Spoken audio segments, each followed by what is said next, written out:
Before I get started, I have to say thank you to many, many people. I want to say thank you to the search committee that found me and brought me, and the board that said yes to me. I want to thank my parents, my dads, for being so committed that they moved from St. Petersburg to be here in support of me, but also of this community. Gives helicopter dads a whole new definition. Thank you for everything.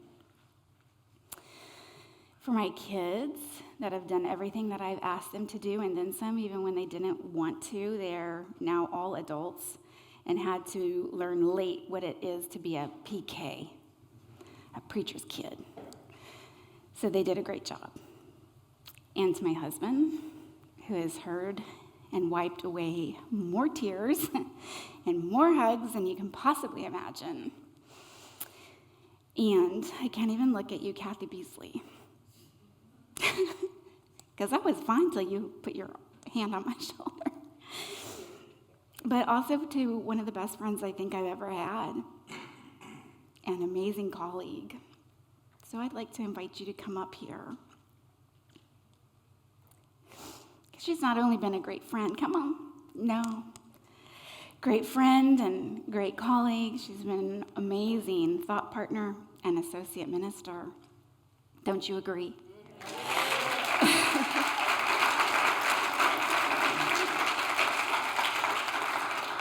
So she's a lucky one that gets to be able to see you all, because the unspoken code is senior ministers are absent for a year, so that you have time to heal and make room in your hearts to love someone new, which feels awful right now, but I promise it's for the best.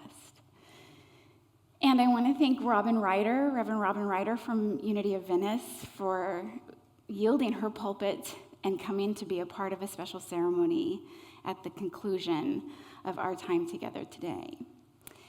But I can't let you go without having the blessing. You all know it, so I'm going to invite you to rise. And we're going to rub our hands together. And in witness of the divine amazingness that you are, and the expression that you are, and the way that you carry that into the world and bless everyone who comes into your energy field. Kathy Beasley, we love you. We bless you. We appreciate you. And we behold the Christ you are. Thank you, thank you, thank you.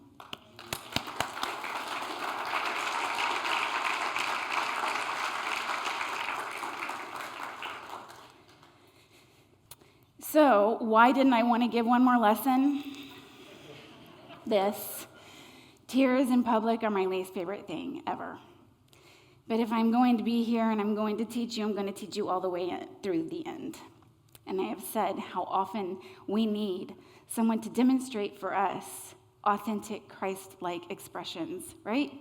And gives us the permission to be authentic, not just in all the wonderful and namaste and God bless you and isn't wonderful life wonderful, but also in the pain and the yick and the ugh. So I did what I do when I turn to my good friend, Jesus.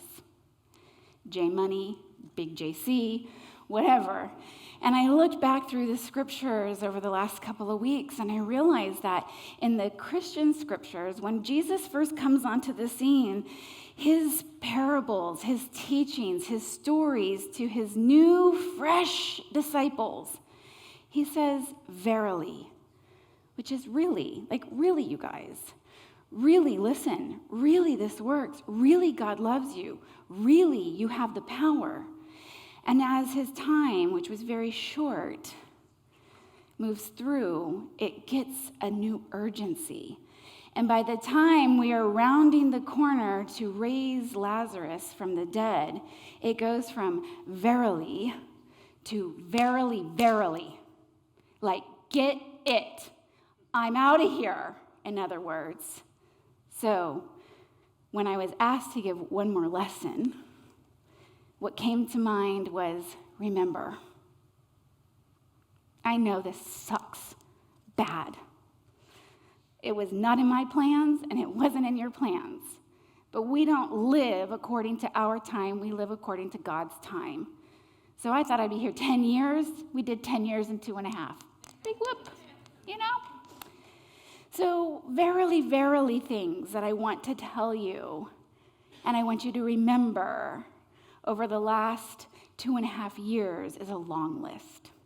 So I'm going to do what Jesus did by way of his teachings. And I'm going to tell you a story.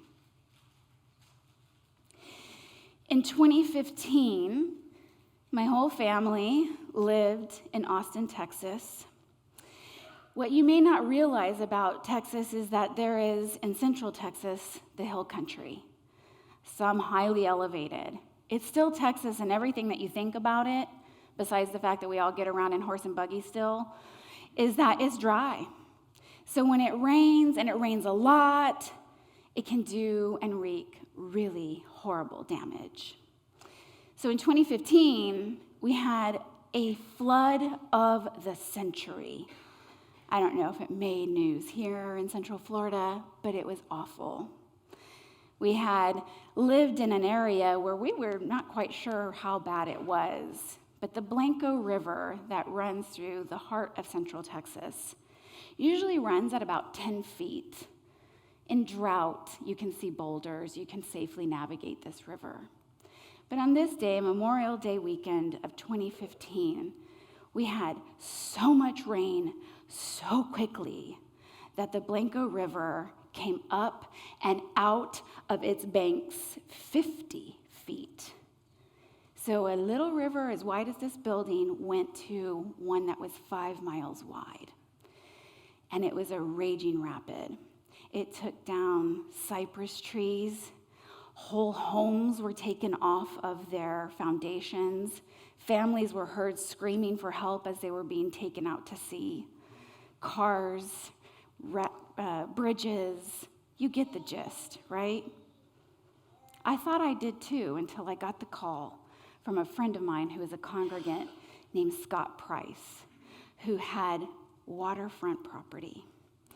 And we just got the call to come help.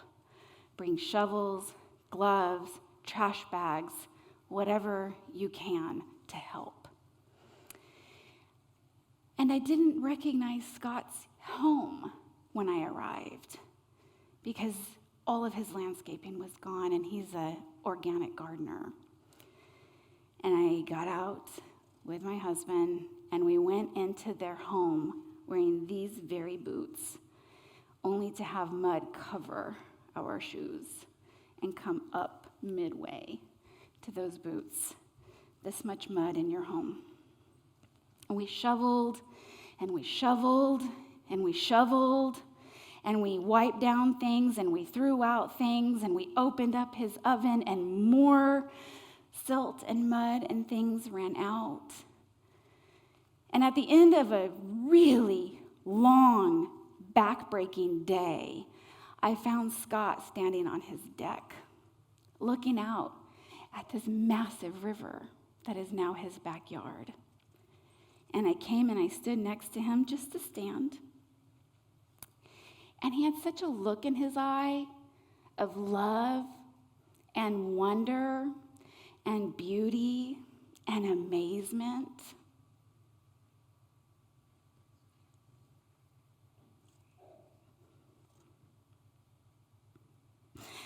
And he put his arm around me and he said, "You know, Maggie, it's just a divine cleansing.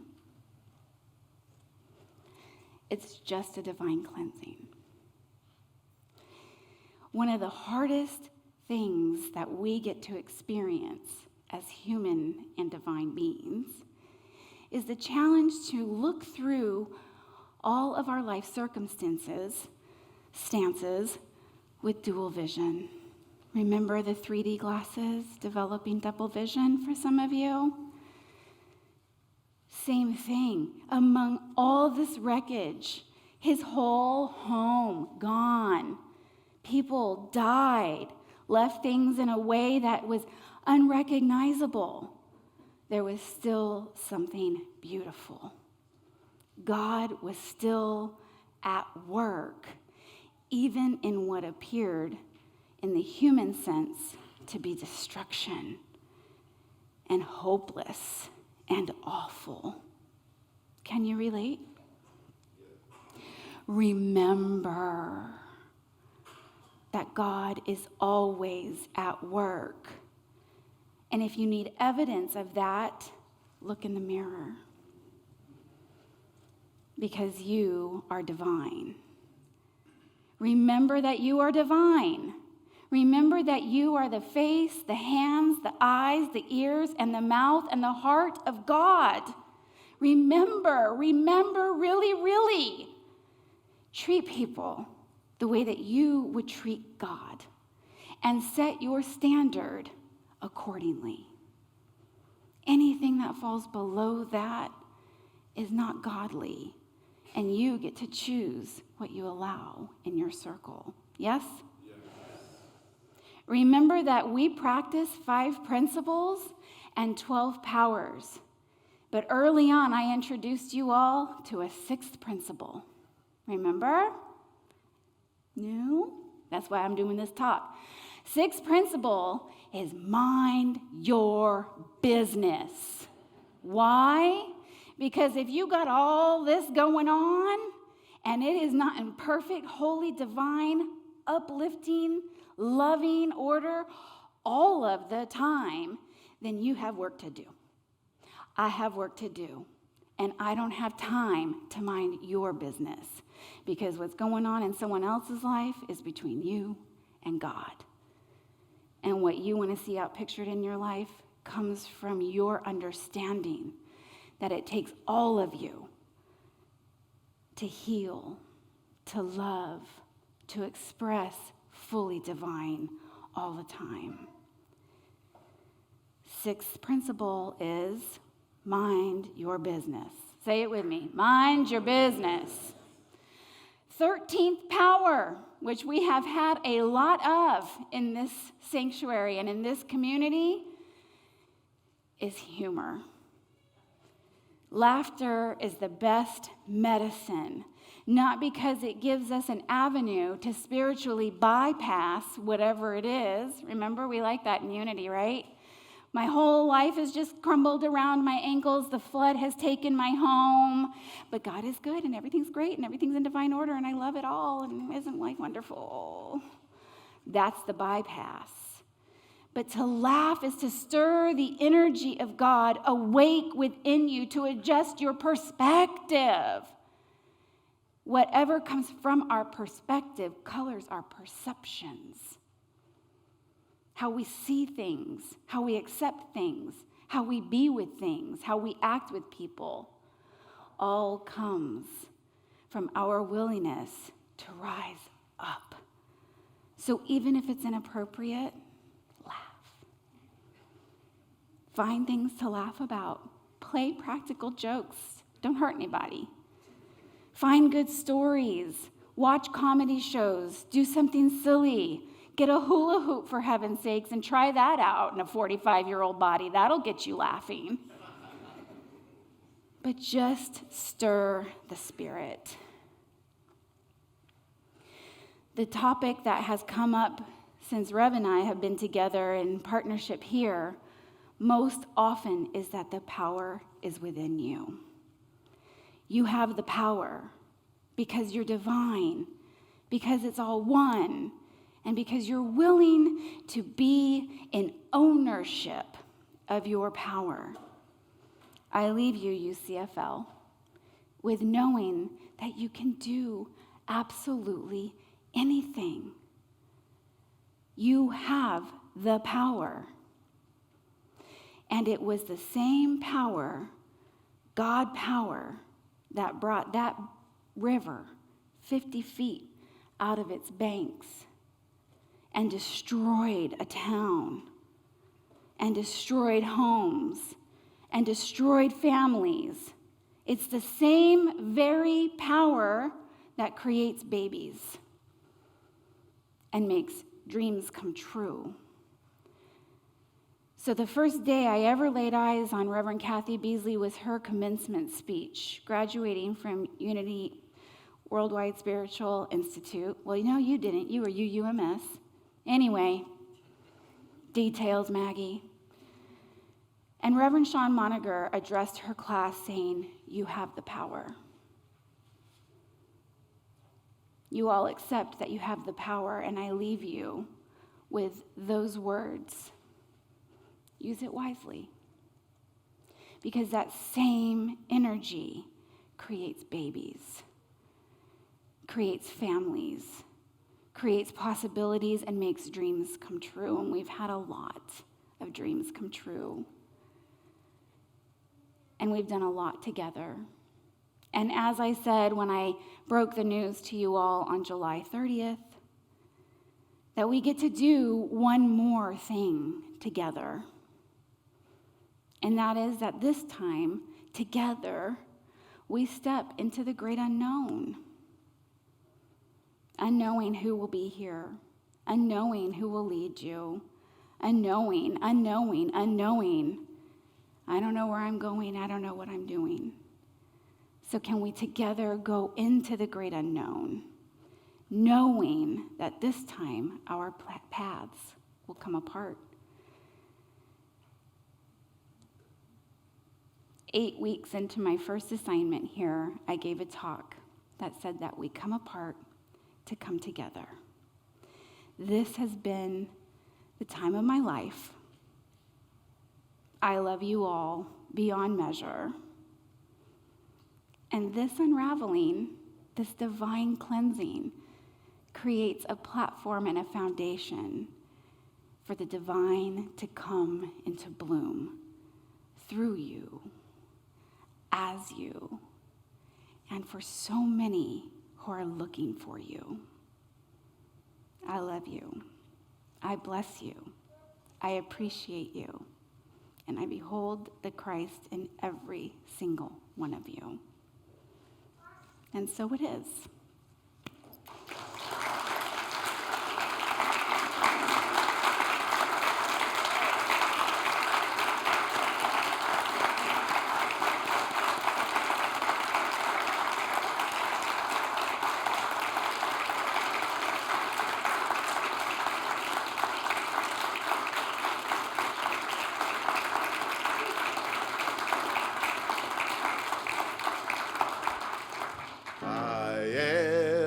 God created me in the light, in the love, in the glory.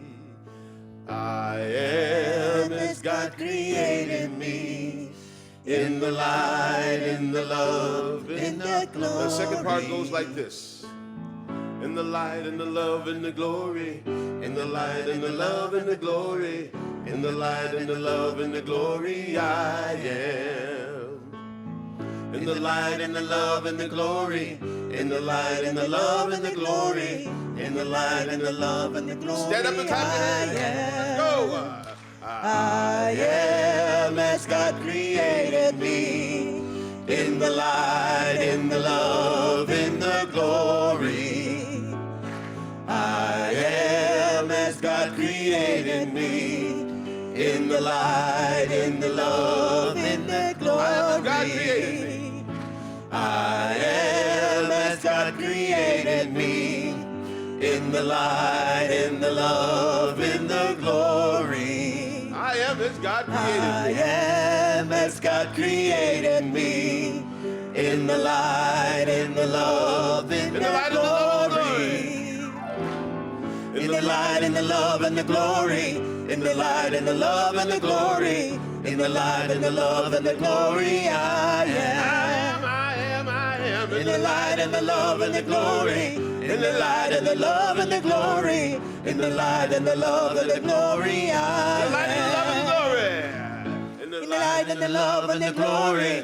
In the light, and the love, and the glory. In the light, and the love, and the glory, I am. In the light, and the love, and the glory. In the light, and the love, and the glory. In the light, and the love, and the glory, I am.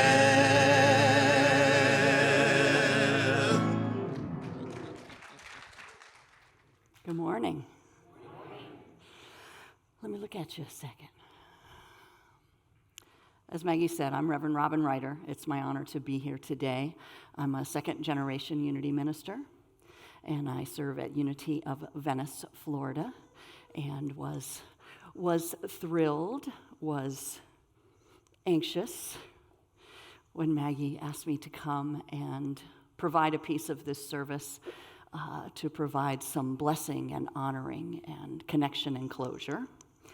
And I was thinking as I was sitting out here, my mother, Reverend Patricia Ryder, left this planet to move into her next great phase of work 3 years ago. And through her 30-plus years of Unity ministry, she talked often in ministry and in life about something we walk through on occasion and it's part of the experience. And I realized that this whole community is in the midst of what my mom would call an AFGO, which it stands for another fabulous growth opportunity.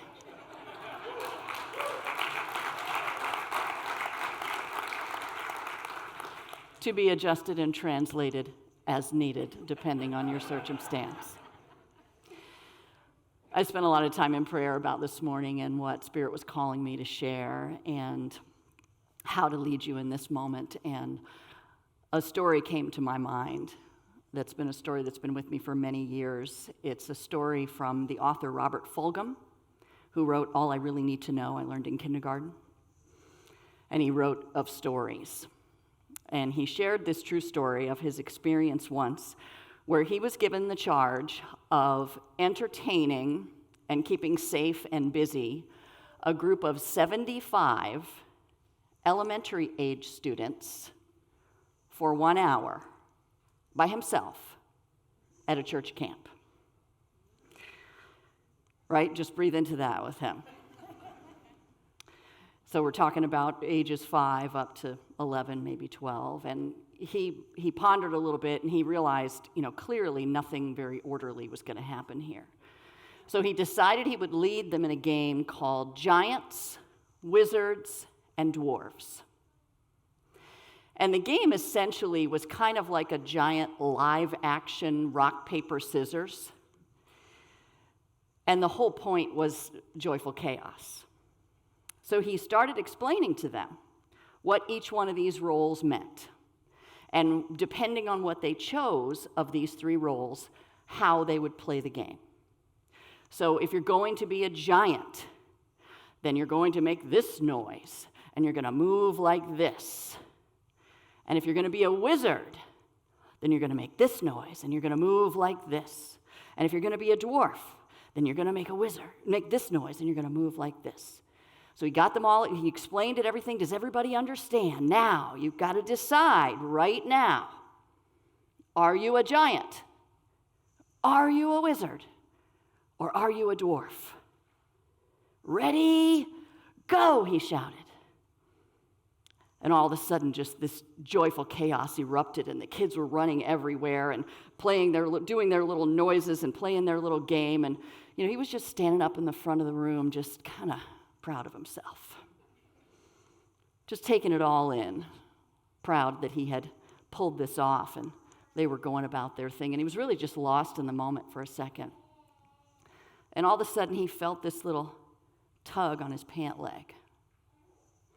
And he looked down beside him and there was a little girl, one of the kindergartners, one of the smallest among them, a little 5-year-old, standing right beside him. And she looked up and she said, excuse me, could you tell me please, where do the mermaids stand?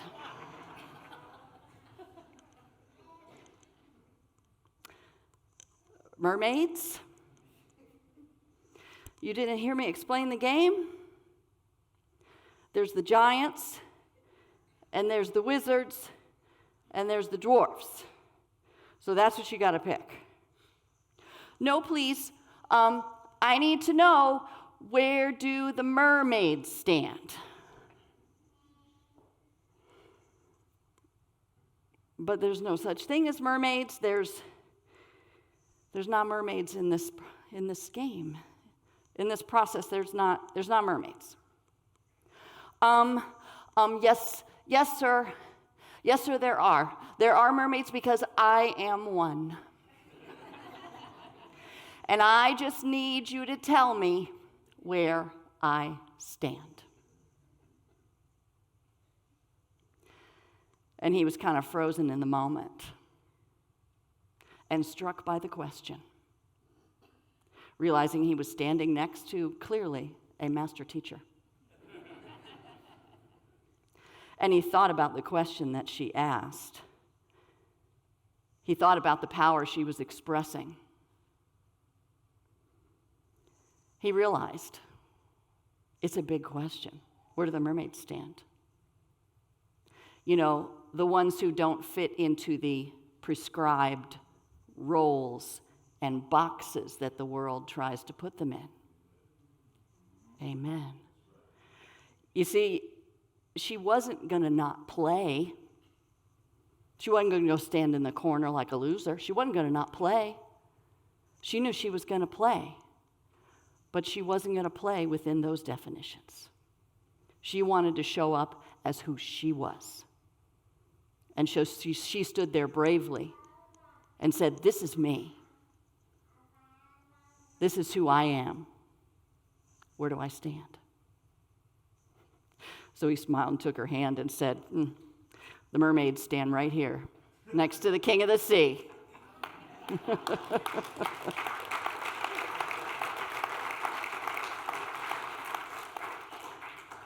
And what a powerful Christed question.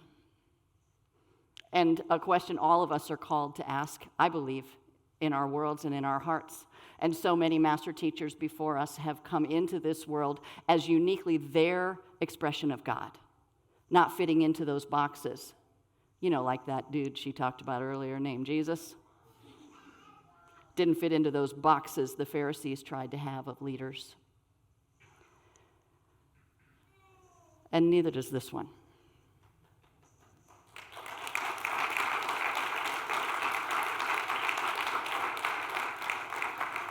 A mermaid through and through is Reverend Maggie Alderman, coming into this life and world and into the journey of ministry, saying, "This is the Christ that I am and the self I express," and showing up authentically as that.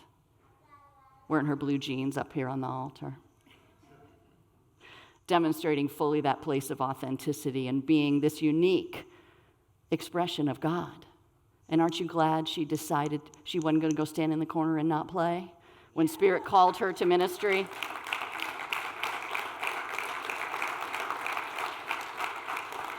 Because she and I share a little bit of something of showing up in this unity ministry world a bit younger in life.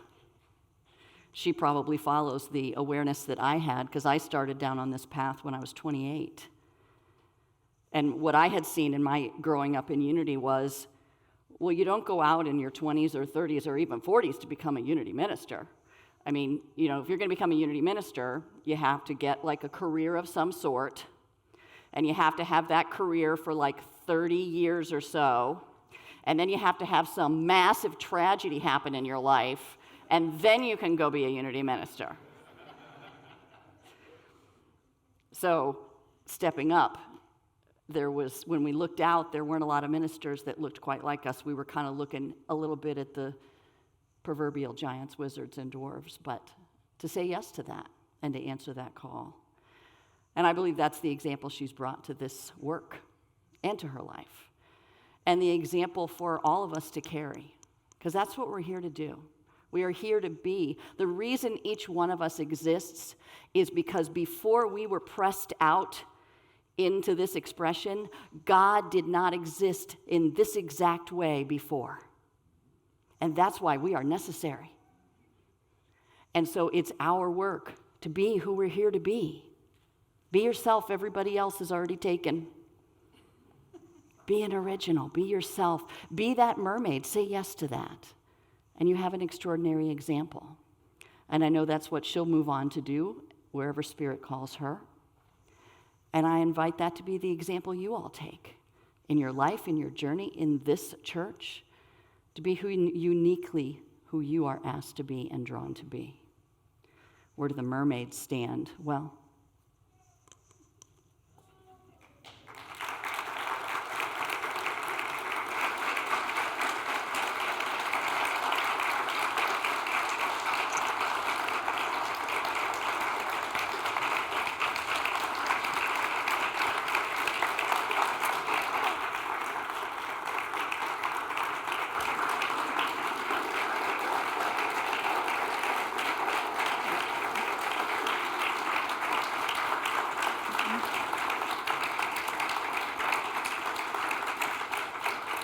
so remain standing, because this is an opportunity that you have, and I have gifted her with this mermaid scarf.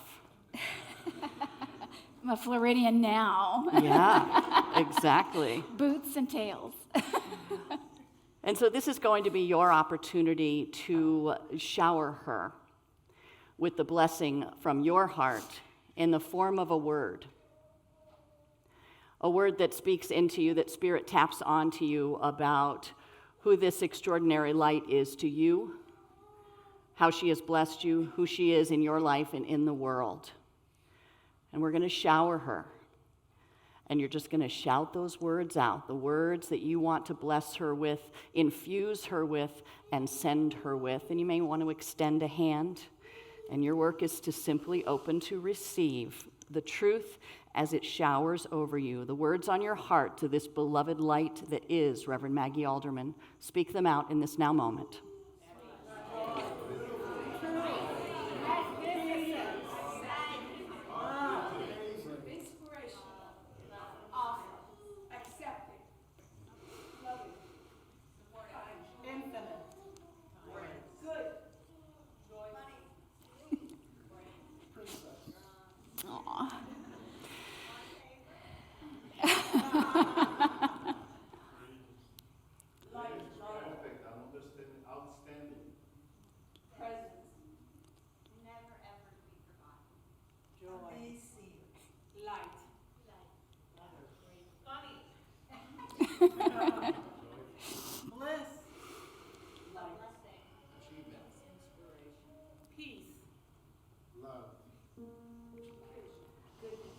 So take a breath on that. And every time you wear this, feel that.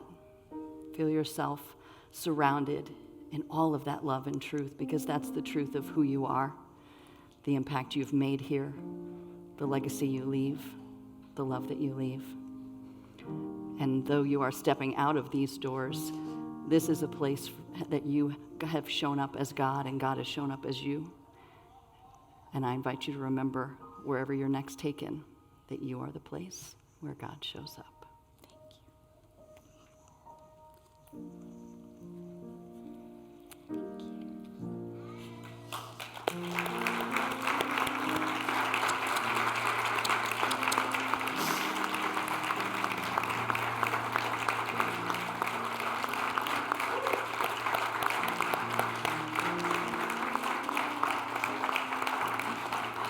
Here's what last lesson I leave you with, and it's been mine this last few weeks. Letting go may not be easy, but it's a lot easier than being dragged. So just let go and let God have its being in your life.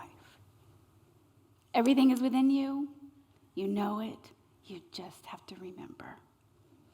So let's stand, and in our time together today, and close this chapter in saying our prayer for protection.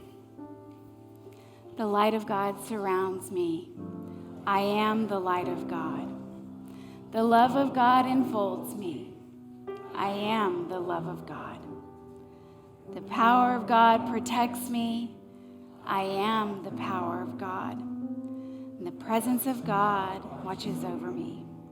I am the presence of God. Wherever I am, God is, and all is well. Remember